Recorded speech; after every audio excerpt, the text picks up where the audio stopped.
Sebentar. Oh, hilang.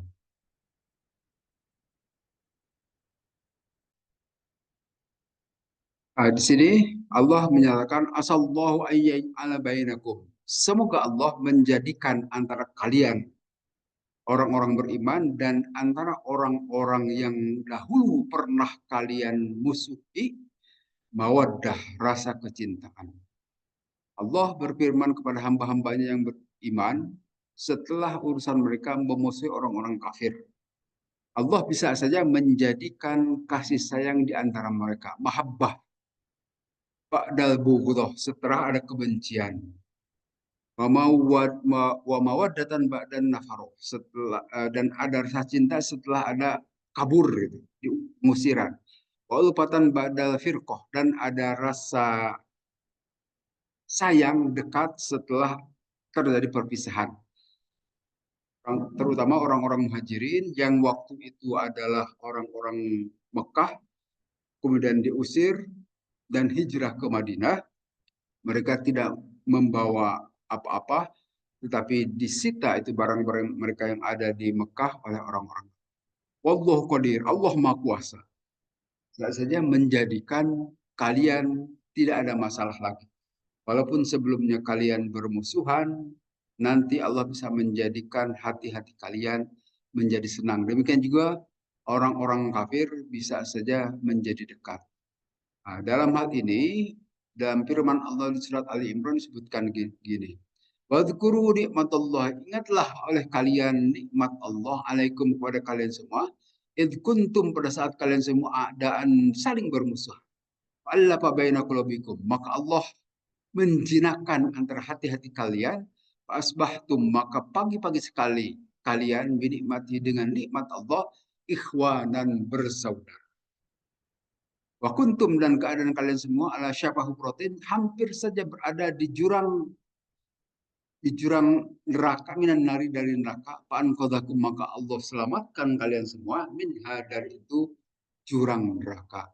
Nah, ini tentu dikaitkan dengan penduduk Madinah yang kita tahu pada zaman jahiliyah ada dua suku Madinah, Aus dan Khazraj. Mereka itu selalu bermusuhan, bahkan saling serang menyerang. Mungkin terjadi tawuran kampung lah. Tidak pernah ada perdamaian di antara mereka. Demikian juga ada orang Yahudi, tiga suku Yahudi, tidak pernah damai. Tapi setelah kedatangan Nabi Muhammad SAW hijrah dari Mekah ke Madinah, terjadi persatuan yang sangat baik di antara penduduk Madinah. Suku Aws bekerja sama sangat baik dengan suku Khazraj. Mereka, walaupun di antara mereka ada yang munafik, tetapi sebagian besar mereka adalah orang-orang beriman. Nah, ikatan tersebut itu memang Allah yang telah membuat dengan sebab kedatangan Nabi Sallallahu Alaihi Wasallam. Nanti oleh Nabi Sallallahu Alaihi Wasallam dipersaudarakan di antara orang-orang yang sudah bermusuhan sebelumnya. Jadi Allah Maha Kuasa bisa saja menjadikan seperti itu. Padahal kalian dulu sudah hampir di pinggir jurang neraka, kan? Fa'an qadhakum, maka Allah selamatkan kalian semua min hadar, itu jurang neraka. Itu permusuhan di antara suku-suku tersebut. Nah, dengan kedatangan Rasulullah membawa cahaya Islam, maka terselamatkan mereka dari api neraka. Tidak bermusuhan lagi, tetapi menjadi saling berkasih sayang. Dalam hal ini ada sebuah hadis Nabi SAW memberikan peringatan juga kepada kita. Ahbib habibaka haunamma fa'asa ayyakuna baghiduka yawmamma wa abgid baghiduka ya haunamma fa'asa ayyakuna habibaka yawmamma. Maksudnya, cintailah kekasihmu itu sekedarnya saja. Maka bisa jadi itu yang dahulu engkau kasih itu menjadi musuh, menjadi kau tidak suka. Dan demikian juga, bencilah orang yang engkau benci itu sekedarnya saja. Bisa saja yang tadinya orang yang engkau tidak suka itu menjadi engkau sukai.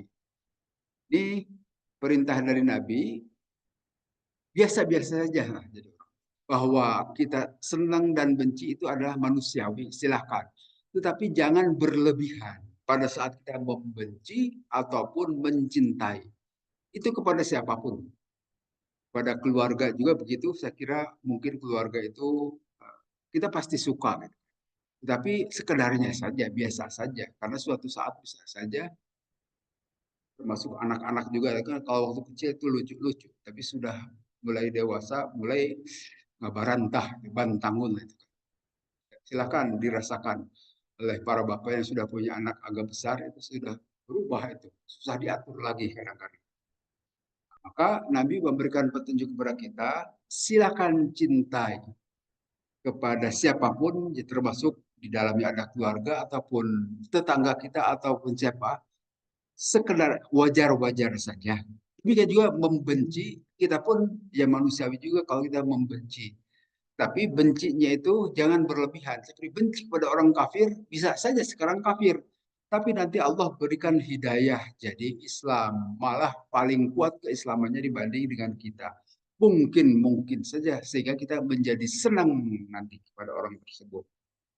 Jadi kalaupun kita sekarang ada orang kafir aneh-aneh, dan itu banyak ceritanya kan seperti di negeri-negeri barat itu, kan ada yang membuat film fitnah, itu orang politikus Belanda sangat bencinya minta ampun kepada Nabi Muhammad SAW. Di satu waktu dia malah masuk Islam. Tentu saja kita tidak senang ada orang yang melakukan begitu. Tetapi ternyata dia jadi masuk Islam, malah kuat keislamannya. Barangkali lebih hebat lagi dari keislaman kita yang sejak dari lahir. Semangat belajarnya itu demikian tinggi, mempelajari Islam. Atau kita tahu juga seperti pendeta Yahya Waloni dahulu kan, dia itu bikin bencinya. Tetapi sekarang dia itu jadi Muslim. Dia membela Islam habis-habisan. Beda dengan kita. Kalau kita membela Islam, apa yang sudah kita bela? Paling kita ya melakukan sholat, zakat gitu saja kan. Tapi beliau yang tadinya Kristen itu berdakwah keliling Nusantara, nyetir sendiri gitu kan kemana-mana. Adakah kita pernah nyetir begitu dalam rangka dakwah? Mungkin saja ada, tapi hebat itu perjuangan yang seperti itu. Semangatnya itu menghadiri pengajian saja kadang-kadang hadir, kadang-kadang tidak kalau di kita kan. Tapi beliau itu sangat kuat dalam berdakwahnya. Walaupun dahulu juga ada seperti Saifuddin Ibrahim, itu adalah juru dakwah Islam juga. Tapi pada saat Allah dia lempar dari hidayah, maka jadi pembenci Islam juga, penghujat Islam.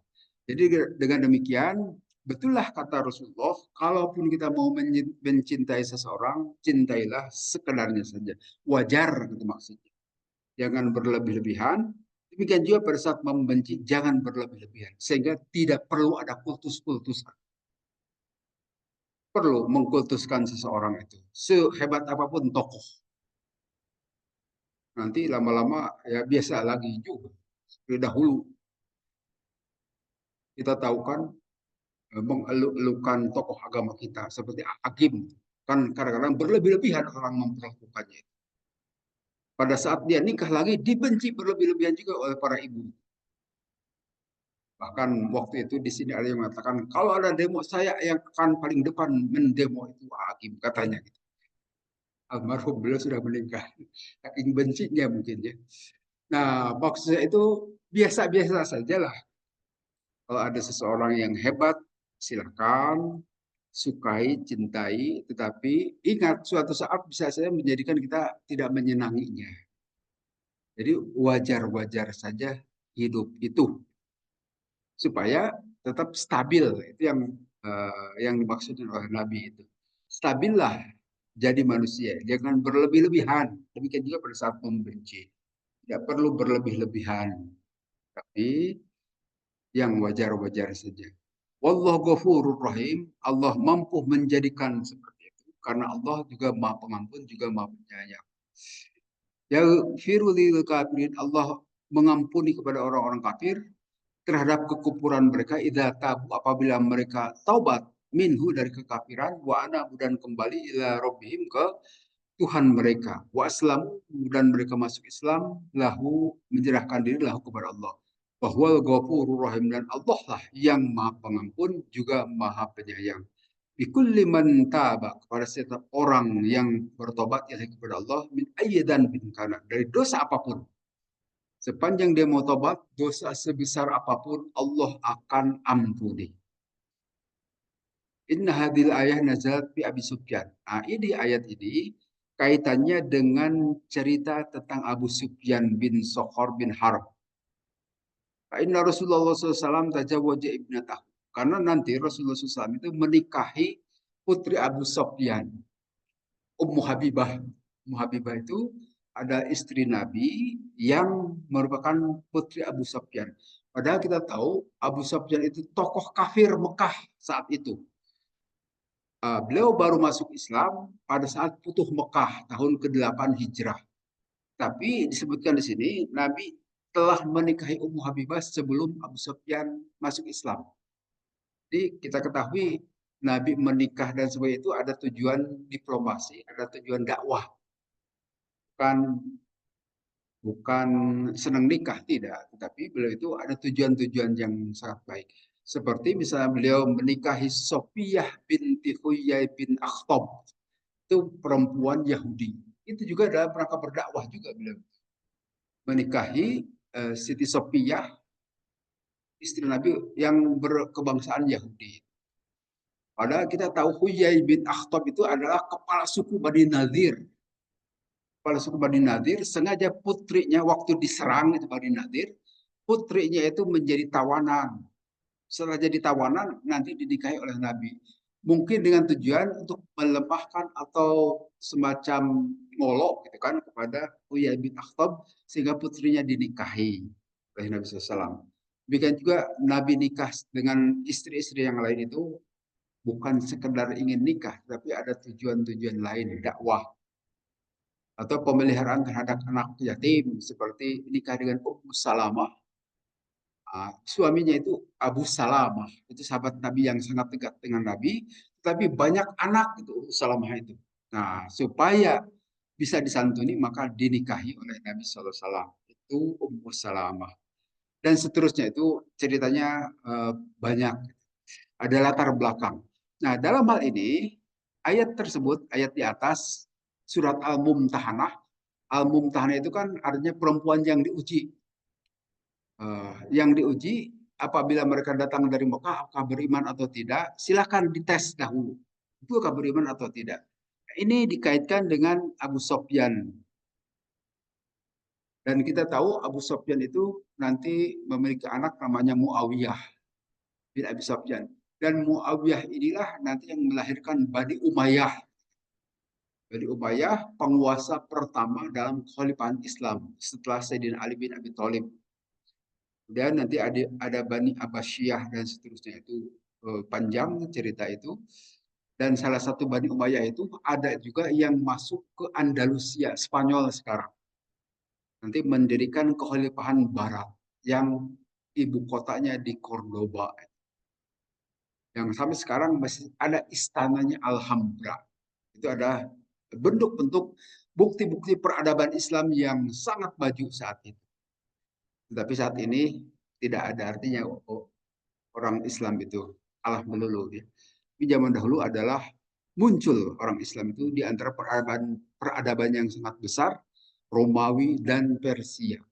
Sekarang tenggelam lagi kita. Ini asallahu ayyaj'ala bainakum wa bainal ladzina adatu minhum mawaddah. Semoga Allah akan menjadikan di antara kalian dan orang-orang yang kalian pernah bermusuhan itu mawaddah, rasa cinta. Wallahu qadir. Allah Maha Kuasa untuk menjadikan semuanya itu. Di sini dalam Sahih Muslim disebutkan dari Ibnu Abbas, sesungguhnya Abu Sofyan berkata Abu Sofyan, ya Rasulullah, salasun a'toinihinna. Ada tiga hal yang telah engkau berikan kepadaku. Qala, berkata Rasul, naam betul. Qala watak murunni hatta uqatila al-kuffar. Kau meminta kepadaku untuk berperang sehingga orang-orang kafir itu menjadi tidak kafir lagi. Kama kunta uqatila muslim. Seperti dahulu aku memerangi kaum muslimin. Ada tiga hal yang engkau minta kepada aku, gitu kan. Abu Sufyan, karena waktu itu Abu Sufyan itu semacam wali kota atau gubernur Mekah, pemimpin orang-orang Mekah. Nah, kemudian pada saat tahun ke-8 Hijrah, bila masuk Islam, ada sejumlah perintah dari Nabi kepada Abu Sufyan, pertahankanlah ini Mekah, tidak boleh lagi dimasuki orang-orang kafir. Nah, karena engkau sudah masuk Islam, sehingga tidak ada masalah tinggal di sini. Karena pada saat Futuh Mekah itu, orang-orang kafir Mekah itu pada ketakutan gitu kan. Karena orang-orang Islam datang bergelombang dari arah Madinah ke kota Mekah, padahal mereka tidak siap. Nah, salah satu yang disampaikan oleh Nabi, siapa di antara penduduk Mekah yang masuk ke rumah Abu Sufyan aman, tidak akan dibunuh ataupun tidak akan kena ancaman apapun. Di rumah Abu Sufyan itu adalah aman, karena Abu Sufyan waktu itu juga baru masuk Islam, dan itu mertua Nabi juga. Kemudian Qala, berkata lagi Nabi, na'am, betul.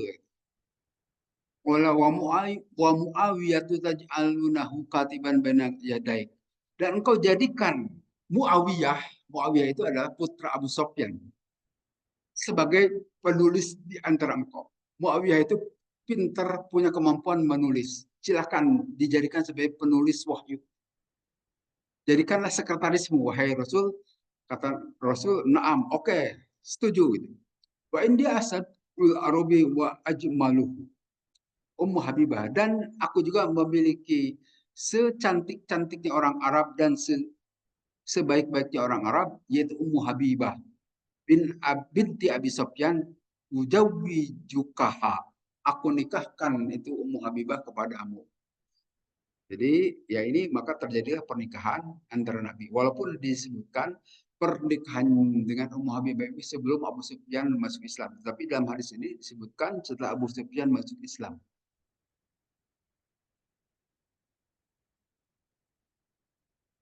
Jadi di sini disebutkan la yanhakumullahu 'anil ladzina lam yuqatilukum. Tidak apa-apa. Allah tidak melarang kepada kalian terhadap orang-orang kafir yang tidak memerangi kalian fid dini dalam urusan agama, walam yukhrijukum, dan tidak mengusir kalian min diyarikum dari rumah-rumah kalian, antabarruhum wa tuqsitu ilaihim. Ini ayat yang secara nyata menyatakan tidak boleh bergaul dengan orang-orang kafir. Silahkan saja bergaul, terutama dalam hal urusan muamalah. Tapi jangan urusan agama. Urusan agama itu tidak bisa dicampur adukan. Sesuai dengan surat Al-Kafirun, lakum dinukum waliyadin. Urusan agamamu silakan urus agamamu, waliyadin, dan urusan tentang agama itu juga akan tidak perlu sarung terjadi campur aduk. Walaupun di kita silakan perhatikan, terutama daerah Jawa itu kadang-kadang berlebihan itu Pak, yang disebut toleransi itu. Pada saat Mauludan ada orang-orang gereja diundang. Demikian juga saat Natalan ada pembacaan sholawat di gereja. Kan itu campur aduk namanya, itu sinkretisme. Sinkretisme yang menyalahi surat Al-Kafirun. Kalau mau toleransi itu adalah silahkan, tidak perlu dicegah-cegah, tidak perlu dirusak itu gereja dan sebagainya. Biarkan mereka ibadah, demikian juga mereka tidak perlu mengganggu orang-orang Islam. Itu urusan agama masing-masing saja. Tetapi dalam urusan muamalah, misalnya menjaga kebersihan lingkungan dan sebagainya, kita boleh bersama-sama. Dan ini yang disampaikan oleh ayat ini. Allah tidak akan melarang dari orang-orang yang tidak memerangi, syaratnya itu, tidak memerangi dalam urusan agama dan tidak mengusir kalian dari rumah-rumah kalian, untuk berbuat baik kepada mereka dan berlaku adil. Artinya pada saat pembagian makanan, ya dikasih makanan juga mereka dipersilakan. Demikian juga pembagian-pembagian yang lain jika memang mereka layak memperoleh bagian. Boleh-boleh saja. Nah, kalau di kita sekarang pas kalau di daerah Sukarapi atau di lingkungan Cibujing Kidul itu mayoritas kaum muslimin. Tapi tentu ada satu dua tetangga kita kaum non Islam itu tidak masalah, dipersilakan saja sepanjang mereka tidak mengganggu. Tapi kalau sudah mulai mengganggu, kalau sudah mulai memerangi, maka silakan bereaksi. Sehingga dalam wacana Islam itu, orang-orang kafir itu ada macam-macam. Yang pertama kafir zimmi. Kafir zimmi itu adalah orang kafir yang mau bersahabat dengan kita, baik-baik saja. Nah, silahkan, bahkan Nabi pernah menyampaikan siapa yang menyakiti kafir zimmi sama dengan menyakitiku. Sehingga tidak boleh kita menyakiti orang kafir zimmi, berbuat baik saja, udah bergaul baik-baik saja. Sepanjang mereka memperlihatkan sikap yang baik. Kemudian yang keduanya adalah kafir mu'ahad. Orang-orang kafir yang dalam perjanjian. Nah, sepanjang perjanjian itu diikuti dengan baik, ya bergaulah kita juga dengan mereka. Dipersilakan. Nah, baru yang ketiga adalah kafir harobi, kafir yang memerangi kita. Seperti pernah kejadian waktu di Ambon, kan orang-orang Kristen itu nyerang orang Islam.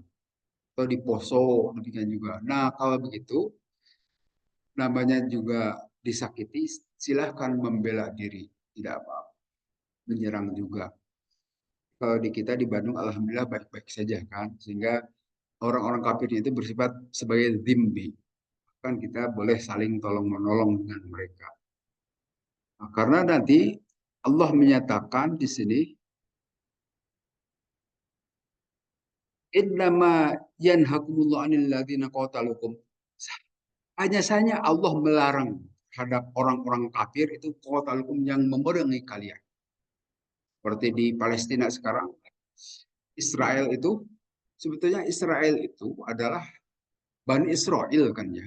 Mereka itu orang-orang Yahudi mengikuti ajaran monoteisme yang diajarkan oleh Nabi Musa.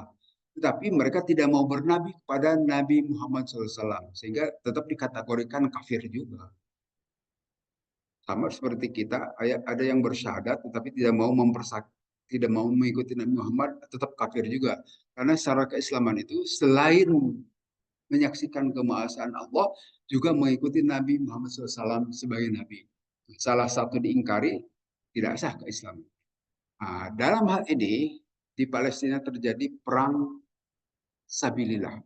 Jadi jihad. Itu terjadi antara orang kafir dan orang Muslim.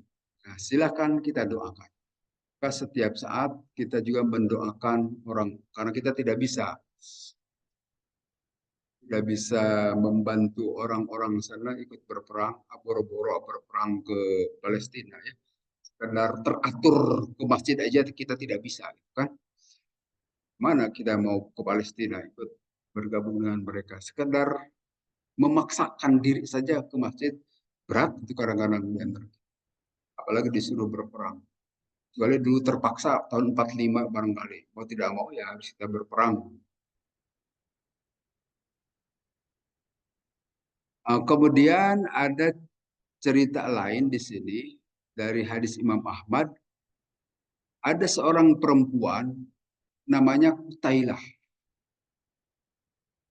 Kutilah mungkin gitu ya. Ya, kalau diartikan secara harfiah, Kutilah itu orang yang melakukan membunuh. Tapi ini tentu saja sebagai nama. Kotilah itu seorang perempuan memiliki anak bernama Asma. Ibnati Abi Bakar. Jadi maksudnya gini, Abu Bakar itu punya anak banyak kan. Salah satunya Siti Asma dan Siti Aisyah. Tetapi dari ibu yang berbeda. Kalau ibu Siti Aisyah itu namanya Ummu Ruman. Ummu Ruman itu masuk Islam dan ikut hijrah juga ke Madinah. Tapi ibunya Siti Asma ini itu namanya Kutilah, masih tetap kafir waktu itu. Sehingga tidak ikut ke Madinah. Nah, satu waktu setelah Siti Asma itu kakaknya Siti Aisyah, lebih tua. Satu waktu Siti Asma itu sudah ada di Madinah, ikut hijrah kepada Nabi, didatangi atau ingin bertemu ibunya itu Kotilah, ingin bertemu dengan Siti Asma. Tetapi waktu itu Siti Asma menolak karena tahu ibunya itu masih dalam keadaan kafir. Fa'abat Asma, maka menolak Siti Asma antok bal hadiyatah, untuk menerima hadiah dari ibunya itu. Wa tadkhulu baitaha, dan tidak mau dia memasukkan ke rumahnya. Fasa'alat, maka nanya itu Siti Asma Aisyah kepada Siti Aisyah, an Nabiya kepada Nabi SAW, anjalallah, maka Allah memberikan, menurunkan ayat ini, la yanhakumullahu 'anil ladzina lam yuqatilukum fid din. Tidak mencegah Allah kepada orang-orang kafir yang tidak memerangi kalian dalam urusan agama untuk berbuat baik dan berbuat adil. Maka Pak Amaruha memerintahkan Nabi SAW kepada Siti Asma antak bala untuk menerima hadiah terhadap hadiah dari Ibu Kotilah tadi. Wantadkhulaha baitaha, dan memasukkan ke dalam rumahnya. Tidak apa-apa, silakan. Walaupun ibumu itu masih kafir, memberikan hadiah, terima-terima saja, tidak perlu ditolak. Ini sebab turunnya ayat ini. Jadi selama tidak ada permusuhan, silahkan diterima saja itu hadiah. Dari orang kafir saja boleh menerima hadiah, apalagi dari sesama Islam, silahkan. Jangan sampai seperti orang dari dikirim dari yang tahlilan, dibuang gitu makanan. Jangan begitu, berlebihan. Terima saja. Kalau tidak suka, kasihkan kepada orang lain. Tapi jangan dibuang di depan orang yang memberikan. Ini saja Nabi SAW membolehkan seorang muslimah menerima hadiah dari orang kafir, apalagi kalau dari orang Islam. Bahwa itu dikatakan bid'ah, ya silahkan kalau punya keyakinan seperti itu. Tapi bukan berarti makanannya mesti dienyahkan. Walaupun tidak suka, kasihkan kepada orang lain. Tapi jangan hitam sapa jodogan gitu. Itu merusak silaturahmi. Padahal silaturahmi itu lebih wajib dibanding dengan uh, melakukan penolakan. Kalau penolakan itu hanya ijtihad saja kan. Kalau silaturahmi itu ajaran inti dalam ajaran Islam. Kemudian kita lihat, hanya saja Allah itu melarang kalian untuk tidak dekat dengan orang-orang kafir itu apabila mereka melakukan menyerang kalian dan wa akhrajukum, dan mengusir kalian min diarikum, dari rumah-rumah kalian, wa haru ala akhrajikum, dan sangat jelas memperlihatkan pengusiran kepada kalian untuk berteman dekat dengan mereka itu. Inna mayan hukum an muwati haula illadzina nasabukum al adawah. Nah, kalau mereka memperlihatkan permusuhan, faqatiluhum, maka silahkan engkau juga jangan menjadikan sebagai teman dekat. Wa awanu ala ikhrajikum yanhakumullahu an muwalatihim. Allah melarang menjadikan mereka sebagai teman-teman dekat, sebagai wali-wali. Nanti wali itu macam-macam definisinya, tergantung konteks. Kalau di kita wali itu ya wali anak dan bapak, atau anak dan ibu, wali dosen, wali murid, wali kota, dan sebagainya. Ada bahasa Arab tentu punya makna lebih jauh, tidak sekedar itu.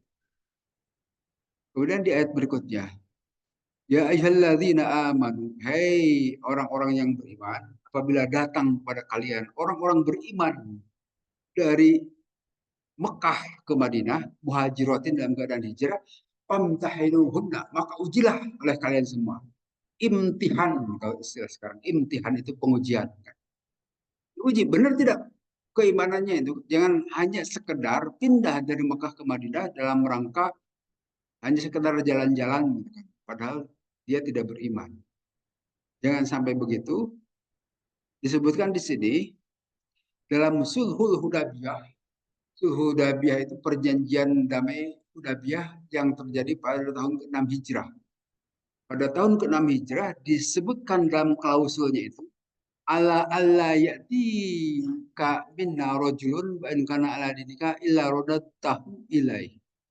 Kalau ada orang yang datang dari Mekah ke Madinah, maka harus dikembalikan itu orang Mekah itu ke Mekah lagi. Jadi kewajiban Nabi SAW. Tetapi annahu la ya'tika min ahadin wa in kana ala dinika illa radatuhu ilaina. Tetapi apabila ada orang Madinah datang ke Mekah sudah muslim, maka tidak perlu dikembalikan ke Madinah. Itu nanti dalam pandangan para sahabat termasuk Sayyidina Umar itu perjanjian licik. Orang-orang Mekah meliciki Nabi SAW. Kalau orang Mekah datang ke Madinah harus dikembalikan. Tapi kalau orang Madinah datang ke Mekah tidak perlu dikembalikan. Kan licik itu perjanjian. Sampai Sayyidina Umar juga mencak-mencak terhadap perjanjian tersebut. Nah, berdasarkan perjanjian inilah maka dipegang itu aturan. Tetapi karena terjadi pelanggaran justru oleh mereka sendiri, maka tidak diberlakukan lagi di perjanjian Hudaybiyah. Tapi nanti Nabi SAW sempat mengirimkan sejumlah surat dakwah kepada para raja. Raja yang dikirim itu banyak, ada Kaisar Heraklius, penguasa Bizantium, Romawi Timur, kemudian kepada Kaisar dari Persia, dan juga raja-raja yang ada di sekitar Saudi Arabia. Ada Bahrain, sampai sekarang kan masih ada negara Bahrain, itu rajanya pernah didakwahi oleh Nabi. Jadi dengan adanya perjanjian Hudaybiyah itu dimanfaatkan oleh Nabi mendakwahi orang-orang atau para penguasa saat itu, termasuk penguasa Mesir juga. Mesir itu di bawah kekaisaran Bizantium, bawahan Romawi Timur gitu kan. Didakwahi. Di antara dakwah itu ada yang menerima, ada juga yang menolak. Tapi itu dimanfaatkan perjanjian damai dengan suku Quraisy itu dimanfaatkan betul oleh Nabi Shallallahu Alaihi Wasallam. Padahal waktu itu banyak sekali kaum muslimin termasuk Sayyidina Umar menolak terhadap perjanjian tersebut, tidak setuju, licik dalam. Tetapi banyak pelanggaran yang dilakukan oleh orang-orang kafir Mekah, maka dibatalkanlah itu perjanjian. Kemudian disebutkan di sini, Inna Allah amara ibadahul mu'minina, Allah memerintahkan kepada hamba-hamba yang beriman, idza jahum an-nisa muhajiratin, apabila datang kepada kaum beriman dari Mekah, itu perempuan beriman, untuk mengujinya.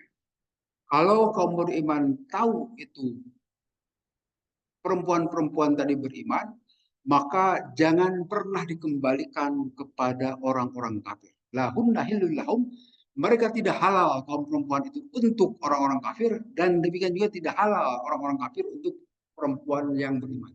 Nah, ini ayat Pak yang menyatakan tidak boleh nikah antara perempuan beriman dengan orang laki-laki kafir.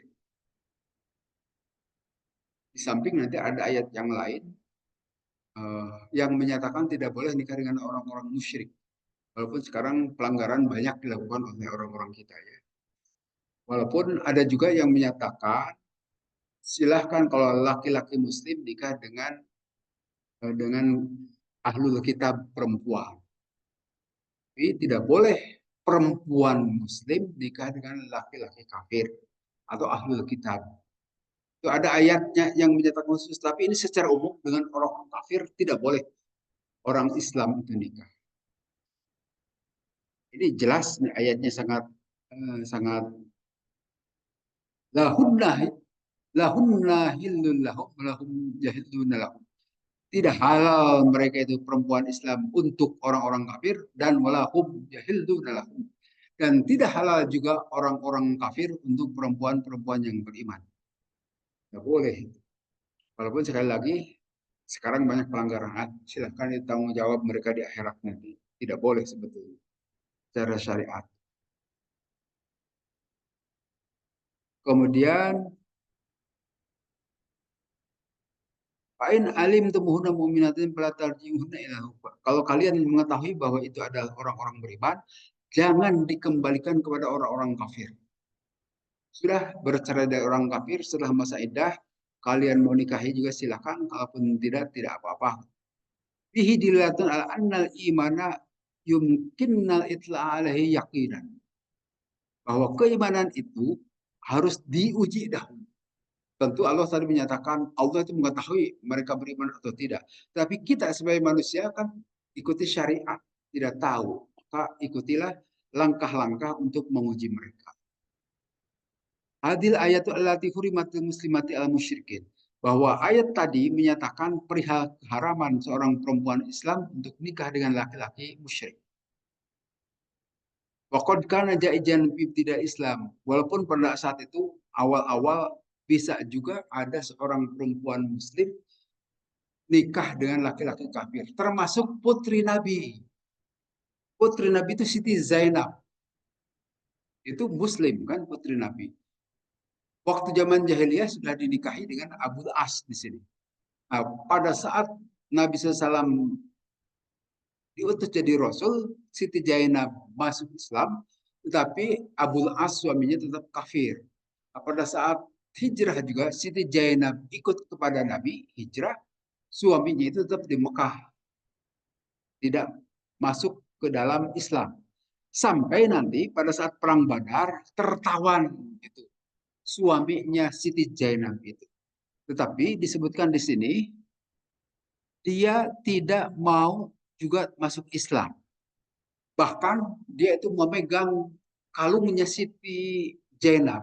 Yang mana kalung Siti Zainab itu pemberian dari ibunya, dari Siti Khadijah. Nah, waktu itu menebus dirinya si Abu As itu kepada Rasul dengan kalungnya dari Siti Zainab yang pemberian Siti Khadijah. Sehingga Nabi kenal bahwa itu kalungnya Siti Khadijah untuk menebus dirinya. Kemudian akhirnya bisa dibebaskan itu, tetapi tentu perceraiannya putus kalau sudah dalam keadaan beda keyakinan.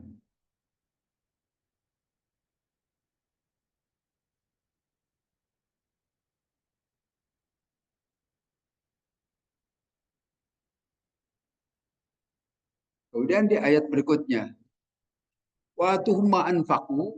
Nah, apabila orang-orang perempuan itu datang dari Mekah ke Madinah dan masih bersuamikan orang-orang Mekah tapi masih kafir, maka mas kawin yang pernah diterima waktu pernikahan itu boleh diberikan lagi kepada orang-orang kafir yang ada di Mekah itu. Nah, kemudian karena ini eh, seperti dalam syariat Islam juga dikenal, itu ada yang nama dengan bisa menggugat cerai perempuan itu. Memang hak cerai itu ada di suami.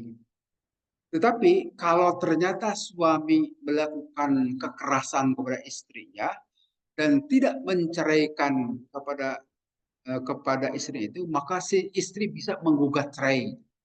Boleh, dalam ajaran Islam juga dikenal. Itu yang disebut dengan apa istilah Arabnya itu, lupa lagi saya. Tapi itu gugat cerai. Tapi salah satu syaratnya itu dia harus mengembalikan mas kawin kepada suami yang digugat cerai itu. Pengadilan bisa mengabulkannya. Jadi si istri itu dahulu pernah diberi 10 gram kalung misalnya dan ditambah seperangkat alat sholat, kembalikan lagi itu kepada suaminya. Karena dia menggugat cerainya seolah-olah ini kaum musyrikin perempuan yang waktu itu hijrah dari dari Mekah ke Madinah, dia juga menggugat cerai, tetapi syaratnya kembalikan mas kawin sebelumnya. Nah, demikian juga ini masih berlaku sampai saat ini.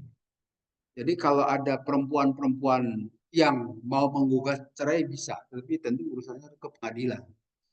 Ya, ada pengadilan agama, dipersilahkan bisa menggugatnya. Tapi syarat utamanya itu kembalikan mas kawin yang dahulu pernah kita dapat.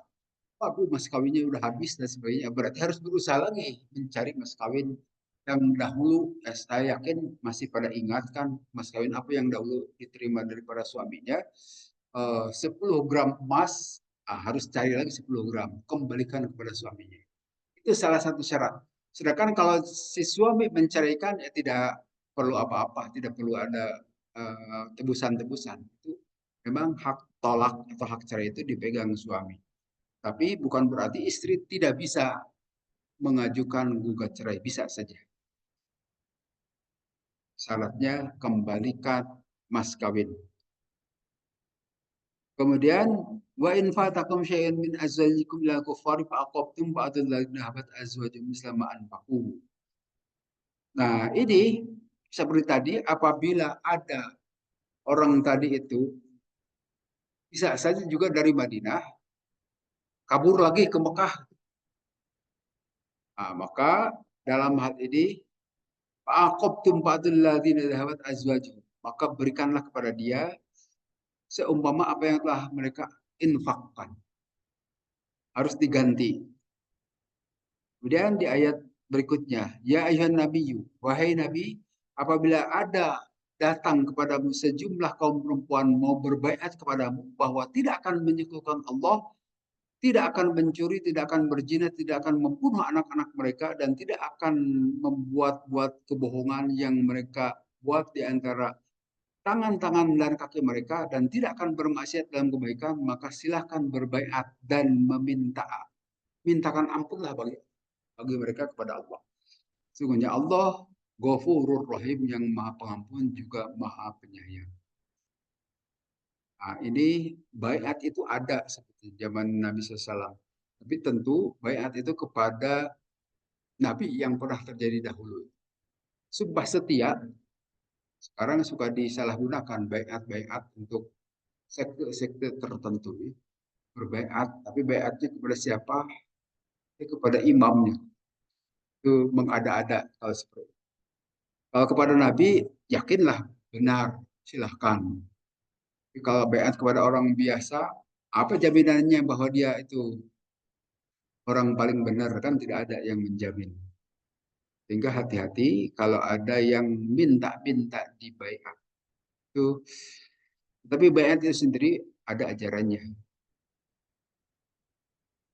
Ubayi kunna, ini dalam kata-kata Nabi begini. Aku membaiat kalian Allah tusyrikna billah, bahwa kalian tidak akan menyekutukan kepada Allah syai'an sesuatu pun, wala tusyrikna, dan kalian tidak akan mencuri, wala tajnina, dan kalian tidak akan berzina, wala taktulna, dan kalian tidak akan membunuh auladakuna terhadap anak-anak kalian, wala ta'tina bi buhtanin taftarina, dan kalian tidak akan membuat-buat kebohongan yang kalian buat di antara tangan-tangan dan kaki kalian, wala ta'sinini fi wala ta'sinanni fi ma'rufin, dan kalian tidak akan berbuat maksiat dalam kebaikan. Itu bunyi baiat Nabi kepada kaum perempuan. Termasuk di sini wanhan anin nihayah. Nabi mencegah kami semua untuk melakukan nihayah. Nihayah itu meratap-ratap pada saat ada orang meninggal. Itu dilarang juga oleh Nabi. Tapi kalau sekedar nangis, boleh-boleh saja. Tapi beratap-ratap dengan suara keras itu tidak boleh dilakukan oleh siapapun. Kemudian ayat terakhir, waduh jauh. Ya ayyuhalladzina amanu la tatawallu qauman ghadiballahu alaihim. Hei orang-orang yang beriman, janganlah kalian menjadikan teman dekat kepada orang yang Allah murkai terhadap mereka, karena mereka telah berputus asa dari kehidupan akhirat, sebagaimana orang-orang kafir berputus asa dari kekuburan. Nah, dalam surat Al-Fatihah kan ghairil maghdubi alaihim waladdallin, bukan orang yang engkau benci dan juga bukan orang sesat. Itu biasa ditafsirkan yang al-maghdub itu adalah Yahudi. Kalau ad-dhalin yang sesat itu adalah Nasrani. Sehingga bisa diartikan di sini janganlah engkau menjadikan orang teman dekat dengan orang-orang yang telah Allah nyatakan dimurkai. Tentu Yahudi yang tetap berpegang teguh pada prinsip mereka. Tapi kalau yang sudah masuk Islam, silahkan saja bisa jadikan teman dekat kita. Tapi kalau Yahudi masih memegang prinsip mereka, hendaknya dijauhi. Jangan seperti sekarang ada saja orang Indonesia yang berteman dekat dengan Yahudi kan. Jebak dalam propaganda Israel. Ya karena dibayar katanya begitu, Pak. Kalau sudah dibayar kadang-kadang kita itu jadi hijau terhadap uang. Hal bagaimanapun mereka itu adalah orang-orang yang Allah benci, Allah murkai. Karena mereka sebagaimana orang-orang kafir berputus asa dari kehidupan kubur. Karena orang-orang kafir itu tidak percaya kehidupan akhirat. Tidak percaya akan ada hidup akhirat sehingga tidak ada harapan apapun untuk hidup di alam kubur. Mereka maka berkesempatan menikmati hidup itu saat ini di dunia. Padahal bagi kita kaum muslimin, menanamlah saat ini di dunia supaya kita bisa memetiknya nanti di alam kubur termasuk di akhirat. Saya kira itu barangkali bahasan kita. Ya, kita cukupkan sampai di sini. Kalau ada